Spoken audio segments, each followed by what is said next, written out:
అందరికీ నమస్కారం. పోయిన భాగంలో మనం లలిత త్రిశతి నామాలలోని 240వ నామం యొక్క అర్థాన్ని తెలుసుకున్నాం. ఈ భాగంలో 241వ నామం యొక్క అర్థాన్ని తెలుసుకుందాం. అస్మద్గురు దివ్య చరణారవిందాభ్యాం నమో నమః.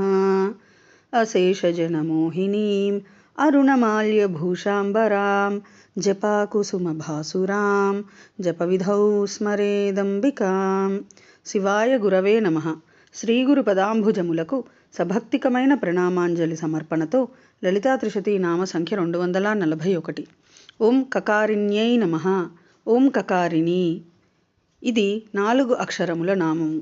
ఈ నామంతో మనము అమ్మవారికి సభక్తికముగా నమస్కరించుచున్నప్పుడు ఓం కకారిణ్యై నమః అని పలుకవలెను. కకారిణి పంచదశి మహామంత్రములోని తృతీయ కూటము ద్వితీయ వర్ణము కారము.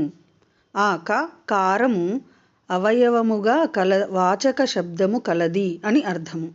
శ్రీవిద్యా పంచదశి మహామంత్రములోని తృతీయ కూటము ద్వితీయ వర్ణము కకారము.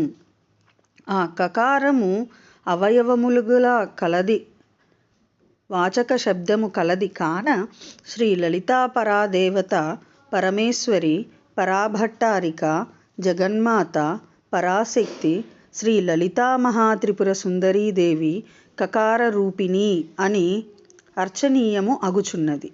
పరదేవత కకారము అవయవముగా కలది కావున మహామహేశ్వరి పరాభట్టారిక జగన్మాత పరాశక్తి శ్రీ లలితా మహాత్రిపుర సుందరీదేవి కకారిణి అని భక్తుల చేత సంకీర్తింపబడి ధ్యాతవ్యమగుచున్నది. ఓం ఐం హ్రీం శ్రీం కకారిణ్యై నమః. శివశక్తి రూపాయ నమః శివాయ. ఓం ఐం హ్రీం శ్రీం శ్రీమాత్రే నమః. సర్వం శ్రీ సద్గురు దివ్య చరణారవిందార్పణమస్తు.